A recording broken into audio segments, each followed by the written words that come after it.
Hello बच्चों। तो ये अपना लेक्चर नंबर 6। आज हम लोग एटॉमिक मास यूनिट के बारे में बात करने जा रहे हैं। तो हम उम्मीद करते हैं कि आपने जो पहले 5 लेक्चर्स हुए हैं अपने कंसेप्चुअल सीरीज के अंदर, उसको गौर से देखा होगा और उससे रिलेटेड क्वेश्चन भी प्रैक्टिस किए होंगे। तो चलिए आज हम इस लेक्चर को देखते हैं। तो ये देखिए, एटॉमिक मास यूनिट AMU या यूनिफाइड मास यू। वैसे तो आप इसको एवोग्राम, डाल्टन, एस्टन, ये सब भी नाम से बोलते हैं, बट हमको इसका कोई मतलब नहीं बनता है। बस हमें ये कहना है कि एटॉमिक मास यूनिट AMU या यूनिफाइड मास, ये होता क्या है कि जो आपने पढ़ रखा है कि एक कार्बन एटम का 1/12 पार्ट जो होता है उसको एक स्टैंडर्ड मान लिया जाता है और उसी को हम लोग एटॉमिक मास यूनिट के रूप में लेते हैं। लेकिन हमको करना क्या है कि हमको इस झमेला में नहीं पढ़ना है। हमको वो चीज समझना है जिससे डायरेक्ट क्वेश्चन को हम सॉल्व कर सकें। तो आप सीधा समझिए कि अगर 1 kg कोई चीज आप परचेज करते हैं, 1 kg आपने एप्पल लिए, तो वो कितना ग्राम होता है? 1000 ग्राम। तो जहां 1000 ग्राम हुआ वहां आप 1 kg लिखते हैं ना। उसी तरीके से AMU भी जो छोटे पार्टिकल होते हैं, माइक्रोस्कोपिक पार्टिकल्स होते हैं, उसके वेट मेजरमेंट का यूनिट है। तो जो छोटा पार्टिकल है, बहुत ही छोटा है, उसको आप जो हमारा जनरल यूनिट है उसमें एक्सप्रेस करना मुश्किल होता है, इसीलिए हम लोग AMU का यूज करते हैं। तो आइए देखते हैं। तो जैसे 1 kg में 1000 ग्राम होता है, उसी तरह से एक AMU आपका होता है 1.66 10 का पावर -24 ग्राम, या उसी को U यूनिफाइड मास बोलते हैं। तो 1U भी वही होगा, 1.66 इंटू 10 का पावर -24 ग्राम। तो आप क्या समझे कि अगर आपको एक AMU पूछा जाए कितना होता है, तो आप सीधा कहेंगे कि 1.66 इंटू 10 का पावर -24 ग्राम। इससे ज्यादा कुछ नहीं बोलना है। अब आप जरा ध्यान से देखिए कि हम कहते हैं कि मास जो होता है 1 mole carbon atom, 1 mole carbon atom का मास कितना होगा? तो एटॉमिक वेट 12 है, तो 1 मोल कार्बन एटम 12 ग्राम होगा। तो अगर 1 मोल कार्बन एटम 12 ग्राम होगा, तो 1 मोल में कार्बन एटम का नंबर कितना होगा? 1 मोल में कार्बन एटम्स की संख्याएं कितनी होगी? 6.023 10 का पावर 23। इसका मतलब मास 6.022 10 का पावर 23 एटम कार्बन का कितना ग्राम? 12 ग्राम। तो मास ऑफ 1 कार्बन एटम कितना होगा? तो मास ऑफ 1 कार्बन एटम कितना होगा? 12 में इतना से हम डिवाइड करेंगे। अब हम इसको ऐसे लिख सकते हैं, 12 इंटू 1 ग्राम बाय इतना, और 1 बाय ये करिएगा ना 6.022 10 का पावर 23, तो ये आ जाएगा आपका 1.66 10 का पावर -24 ग्राम। अब इसको जरा गौर से पहले देखिए। एवोगैड्रोस नंबर फॉर्मूला में क्या होता है? वैल्यू 6.022 10 का पावर 23, बस ये समझने के लिए। तो अगर 1/Na करते हैं तो 1 बाय एवोगैड्रोस नंबर दिए। अब हम इसको डिवाइड करेंगे तो 10 का पावर 23 है, तो नीचे जाएगा 10 का पावर -23, और अगर हम इसको 1 को 10 कर दें तो ये 10 का पावर -24, और 10 में 6.022 से डिवाइड करें तो ये आ जाएगा 1.66 10 का पावर -24। ये किसका वैल्यू आया? 1/Na। किसका? 1/Na। तो जब भी 1/6.022 10 का पावर 23 रहेगा तो उसका वैल्यू आ जाएगा 1.66 10 का पावर -24। सीधा ये याद रखना है, बार बार कैलकुलेट नहीं करना है। तो हमने क्या किया कि 1 ग्राम बाय 6.010/23, तो ये हमारा आ गया 12 इंटू, और इसका वैल्यू क्या आया था? 1.66 10 का पावर -24। तो 1.66 10 का पावर -24, और ग्राम है तो ग्राम। अब बताइए कि 1.66 10 का पावर -24 को हम क्या बोलते हैं? AMU। इसका मतलब 12 AMU, या U बोलते हैं तो 12U। इसका मतलब एक कार्बन का एटम जो होगा उसका मास अगर ग्राम में कहता है, ग्राम में, तब तो वो होगा 12 इंटू 1.66 10 का पावर -24 ग्राम। लेकिन अगर आपको एएमयू में पूछता है तो सीधा हम कितना एएमयू कह देंगे, 12 एएमयू।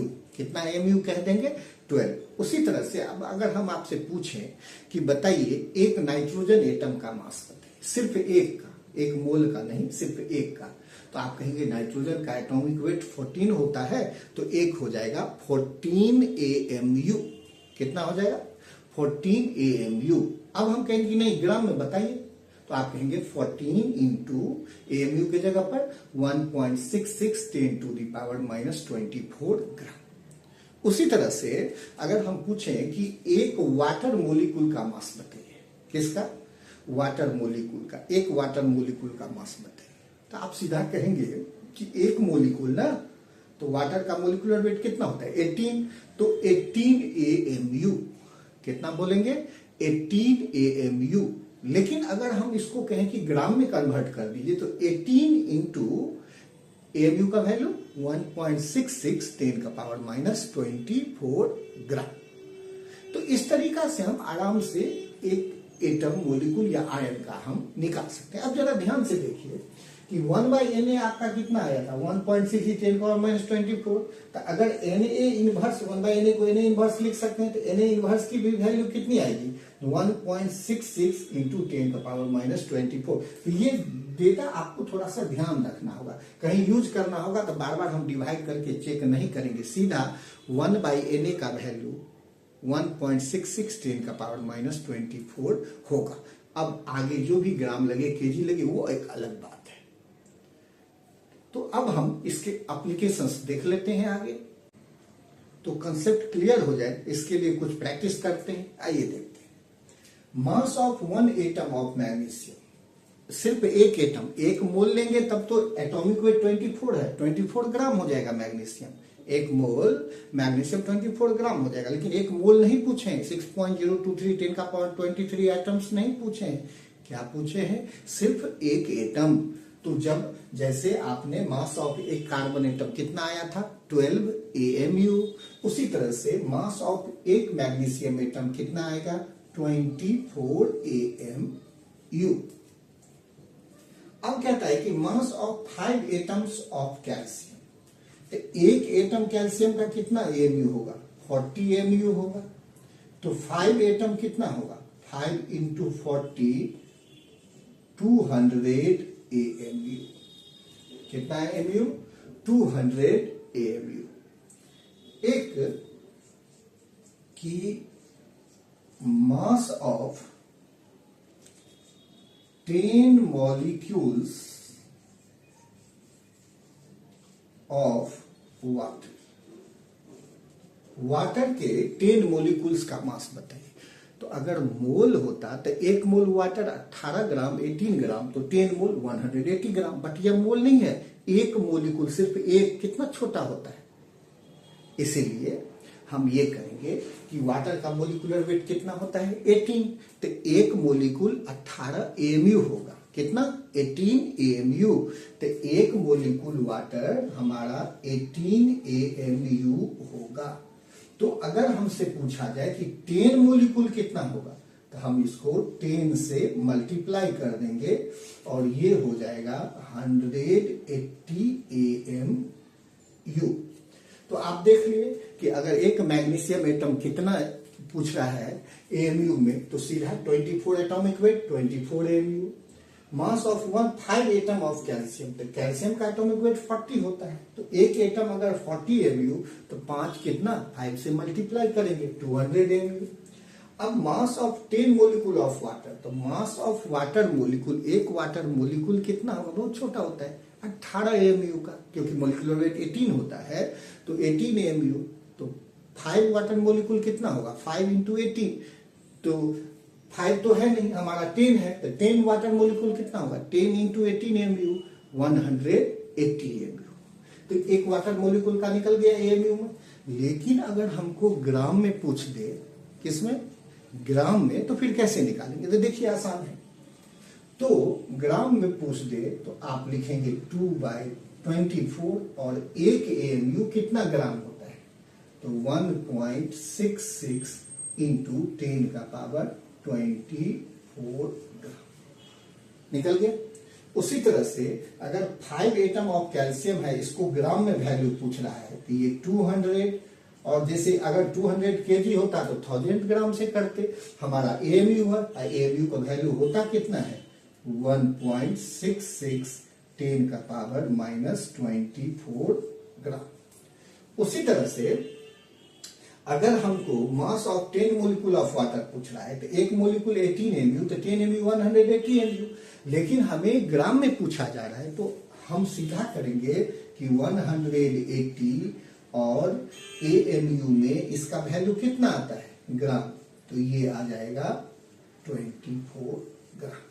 तो इस तरीके से हम किसी भी को एटम, मोलिक्यूल या आयन का, हम एक एटम या एक मोलिक्यूल या आयन का AMU में भी वैल्यू निकाल सकते हैं और ग्राम में भी। आइए एक अच्छा सा क्वेश्चन इस, अब ये जो क्वेश्चन है जो नीट में जिस तरह का पूछा जाता है, बस उसी पैटर्न पे, आइए इसको देखते हैं। क्वेश्चन कहता है कि mass of 1 molecule of glucose is equal to, अगर ग्लूकोज का एक मोलिक्यूल लें तो वो किसके बराबर होगा, mass of 10 molecule of water, mass of 6 molecules of ethane, mass of 3 molecules of urea, किसके बराबर होगा। तो इसको तो पहले कैलकुलेट करना पड़ेगा। तो आइए, ये जो हमारा ग्लूकोज है, इसका मोलिकुलर वेट कितना होता है 180, फार्मूला से आप वाकिफ हैं, C6H12O6। इसका मतलब ये हुआ कि 1 मोलिक्यूल अगर लेंगे, मोल नहीं मोलिक्यूल, तो ये कितना AMU हो जाएगा 180 AMU, 180 AMU एक मोलिक्यूल हो जाएगा। अब इसमें देखिए मास ऑफ 10 वाटर मोलिक्यूल, तो वाटर, एक वाटर मोलिक्यूल कितना AMU का होता है 18 AMU, क्योंकि मोलिकुलर वेट 18 है, तो 10 वाटर मोलिक्यूल कितना होगा 10 इंटू 18, 118 AMU। उसी तरह से मास ऑफ 6 मोलिक्यूल ऑफ इथेन, तो इथेन का मोलिकुलर वेट कितना होता है 30, कार्बन का 12 इंटू 2 प्लस 6, तो इसका मतलब है कि एक मोलिक्यूल अगर इथेन लेंगे तो 30 AMU, एक मोलिक्यूल लेंगे तो कितना AMU 30, और हमें लेना कितना है 6, तो 6 टाइम्स कर देंगे तो 180 AMU। मतलब ये भी इससे मैच कर रहा है, ये भी इससे मैच कर रहा है। अब इसको देखिए, मास of 3 molecules of urea, urea का मोलिकुलर वेट 60, इसका मतलब एक मोलिक्यूल का मास कितना 60 AMU। तो एक मोलिक्यूल का मास अगर 60 AMU होता है, तो हमें तो 3 मोलिक्यूल दिया है, तो 3 टाइम्स करेंगे ना, 3 से मल्टीप्लाई कर देंगे, तो 180 AMU। अब हमको आपको ये बताना है कि इसमें कौन से आंसर होंगे। तो अब देखिए, पहला एक मोलिक्यूल ग्लूकोज लिए तो 180 AMU, ये भी 180, ये भी 100, ये भी 180 AMU, इसका मतलब सभी का वैल्यू बराबर है। तो हमारा ऑप्शन कौन सा होगा, ऑल ऑफ दिस। तो आप इसको बढ़िया से समझ गए होंगे। तो एक बहुत ही बेहतर क्वेश्चन, बेहतर क्या बेहतरीन क्वेश्चन हीमोग्लोबिन वाला, जो आप सभी लोग पहले से देखते आए हैं, उस क्वेश्चन को हम यहाँ पे डाल रहे हैं और देखते हैं कि कैसे हम लोग बनाते हैं। तो इस क्वेश्चन को हम लोग सोल्व करने का प्रयास करते हैं। क्वेश्चन है कि हीमोग्लोबिन जिसका मॉलिक्यूलर वेट आपका दिया है 67,200, जैसे वाटर का 18 होता है ना, उसी तरह से इसका दिया है 67,200, एक मैक्रोमोलिक्यूल है, कंटेन 0.333% आयरन बाय वेट। मतलब हीमोग्लोबिन का एक मोलिक्यूल सोचिए, उसमें आयरन जो है महज 0.333% है। ठीक, तो पूछा जा रहा है कि अगर एक हीमोग्लोबिन का मोलिक्यूल लें, सिर्फ एक मोल नहीं, सिर्फ एक हीमोग्लोबिन का मोलिक्यूल लें, तो उसमें आयरन एटम्स की संख्या कितनी है। Find the number of iron atoms in a one molecule of haemoglobin. क्या ये 2 होगा, 4 होगा, 1 होगा, 3 होगा? तो आइए इस क्वेश्चन को देखते हैं। तो क्वेश्चन तो समझ गए कि हीमोग्लोबिन के एक मॉलिक्यूल है, उसमें कितने आयरन के एटम हो सकते हैं। तो इसके लिए क्या दिया है, हीमोग्लोबिन का मोलिकुलर वेट। तो जैसे हमको वाटर का मोलिकुलर वेट 18 पता है, तो 1 वाटर का मोलिकुल सिर्फ 18 AMU होता था, 18 AMU। उसी तरह से हीमोग्लोबिन का एक मोलिकुल, क्योंकि इसका मोलिकुलर वेट 67,200 है, तो एक मोलिकुल का मास कितना होगा, 67,200 AMU। कितना 100 AMU?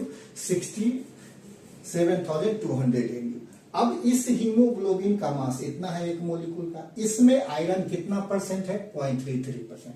तो इसमें वेट ऑफ आयरन कितना होगा? तो जो भी हमारा मास ऑफ हीमोग्लोबिन होगा उसका कितना परसेंट, 0.333%। तो 0.333 को 1/3 तो लिख सकते हैं, तो इसीलिए ये हो जाएगा 1/3%, तो 100।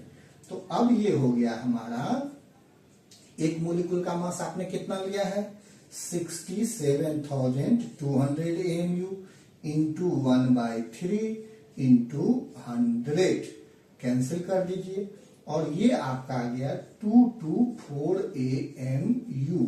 इसका मतलब कि अगर एक हीमोग्लोबिन का मोलिकुल हम लेंगे और आयरन क्योंकि सिर्फ 1/3% के करीब है, इसीलिए वो हमारा आ गया 224 AMU, 224 AMU। तो टोटल आयरन 224 AMU। पूछ रहा है कि आयरन के कितने एटम होंगे, तो आयरन का एटॉमिक वेट होता कितना है, 56। इसका मतलब आयरन का एक एटम लेंगे तो वो 56 AMU का होगा। एक एटम लेंगे तो 56 AMU का, और 2 लेंगे तो 56 इंटू 2 112 AMU का, और 4 लेंगे तो 56 इंटू 4 224 AMU। इसका मतलब 4 हो गया, मतलब। लेकिन इसको हम फॉर्मूला से बनाएंगे। तो देखिए, नंबर ऑफ आयरन एटम्स पूछ रहा है, तो mass of iron atom in haemoglobin, तो हमारा कितना है 224 AMU, 224 AMU बट्टा मास ऑफ 1 आयरन एटम। तो एक आयरन एटम कितना, 56 AMU का, तो 56 AMU का, और ये कट हो जाएगा तो ये कितना होगा, 4। इसका मतलब ये हुआ कि अगर एक हीमोग्लोबिन का मोलिकुल लेते हैं जिसका आपका मोलिकुलर वेट 67,200 है, और उसमें 0.333% आयरन होगा, तो एक मोलिकुल लेंगे तो उसमें महज 4 आयरन का एटम होगा। कितना, 4 आयरन एटम। और हमारा कौन सा ऑप्शन हो गया, ए। तो उम्मीद करते हैं कि आप इसको बढ़िया से समझ लिए होंगे। एक क्वेश्चन इस पे और करेंगे, वाटर मोलिकुल का वॉल्यूम निकालने वाला, ठीक है। तो जब AMU का डिस्कशन हो रहा है, तो वाटर मोलिकुल, एक वाटर मोलिकुल के वॉल्यूम वाला क्वेश्चन को कैसे छोड़ा जा सकता है, तो आइए इसको देखते हैं। Volume of 1 molecule of water क्या होगा, डेंसिटी 1 ग्राम पर सेंटीमीटर क्यूब दिया है। मतलब वाटर के एक मोलिकुल का वॉल्यूम पूछा जा रहा है और डेंसिटी दिया है। आइए इसको देखते हैं। सबसे पहले वॉल्यूम ऑफ 1 वाटर मोलिकुल, तो वॉल्यूम का फॉर्मूला क्या होता है, मास बाय डेंसिटी। मतलब मास of 1 molecule of water bye density. तो अब हमारा काम है कि वॉल्यूम पूछ रहा है एक वाटर मोलिकुल का, अब वॉल्यूम का फॉर्मूला होता है मास बाय डेंसिटी। तो mass of 1 water molecule by density, तो एक वाटर मोलिकुल का मास तो चाहिए कि नहीं चाहिए, आइए उसको निकालते हैं। तो मास ऑफ 1 वाटर मोलिकुल, तो वाटर का मोलिकुलर वेट 18, तो एक वाटर मोलिकुल कितना, 18 AMU। तो इसका मतलब मास ऑफ 1 वाटर मोलिकुल 18 AMU। अब हमको तो यहां पर डेंसिटी देखिए ग्राम पर सेंटीमीटर क्यूब में है ना, इसका मतलब मास जो AMU में है उसको किस में कन्वर्ट कर लेंगे, ग्राम में। तो अब इसके लिए एक छोटी सी बात, 1 AMU है। अब देखिए ये 18 से कैंसल हो सकता है, इसीलिए 5 में अगर आप 3 से डिवाइड करेंगे ना तो उसका वैल्यू 1.66 आता है। कितना, 5 में 3 से डिवाइड करेंगे तो 1.66। इसीलिए 1 AMU को 1.66 इंटू 10 का पावर -24 भी लिख सकते हैं और ग्राम में, या 5/3 इंटू 10 का पावर -24 ग्राम। दोनों में से वो वैल्यू ज्यादा बेहतर हमारे लिए, जो कैंसल आराम से हो सके, वो सवाल पे डिपेंड करेगा। तो अब देखिए मास of one molecule of water 18 MU, हमको ग्राम में वैल्यू चाहिए तो 18, 1.66 नहीं लेके 5/3 वाला ले लेते हैं, जिससे क्या होगा तो 3 1 जा 3, 3 6 जा 18, 3 6 18 और 6 5 जा 30, 6 5 30, तो ये 30 गुना 10 का पावर -24 ग्राम हो गया, 30 इंटू 10 टू द पावर -24 ग्राम। अब इसको मल्टीप्लाई करेंगे सही से तो 3 इंटू 10 का पावर -23 ग्राम। इसका मतलब वाटर का एक मोलिकुल जो 18 MU होता है वो ग्राम में आपका कितना आया, 3 इंटू 10 का पावर -23 ग्राम। बस यही तो जरूरत था हमारा। तो volume of one molecule of water बराबर mass of one molecule of water by density. तो मास एक मोलिकुल का कितना लिए, 3 इंटू 10 का पावर -23 ग्राम, और ये आप ग्राम में लिए, और ये आपका क्या है डेंसिटी, ग्राम पर सेंटीमीटर क्यूब। तो ये आ जाएगा कितना, 3 इंटू 10 का पावर -23 सेंटीमीटर क्यूब, और इसके हिसाब से अपना आंसर हो जाएगा ये। तो उम्मीद करते हैं कि आपने AMU से जुड़ा हुआ जो कॉन्सेप्ट है उसको आप बेहतर समझे होंगे। क्वेश्चन का लेवल हम वही रखने का प्रयास कर रहे हैं जिस तरह का नीट में आता है। कोई भारी भरकम क्वेश्चन हम नहीं डाल रहे हैं, यहाँ दिखावा नहीं करना, हमें टू द पॉइंट जाना है जिसमें मिनिमम एफर्ट में मैक्सिमम रिजल्ट हो सके, है ना। तो इस वीडियो का जो है आपको बेनिफिट तभी बेहतर मिलेगा जब जो पिछले का वीडियो है, बाकी का लेक्चर, जैसे अपना ये लेक्चर 6 था तो 1 to 5 लेक्चर जरूर आप देख लें और फिर इसको देखें तो आप बेहतर आपको बेनिफिट मिलेगा। और अगर आपको लगता है कि ये सारे बच्चों के लिए जो थोड़ा कमजोर बच्चे हैं, जो न्यूमेरिकल सही से कर नहीं पा रहे हैं, जिनको बेनिफिट हो तो उनको शेयर जरूर करिएगा। Thank you.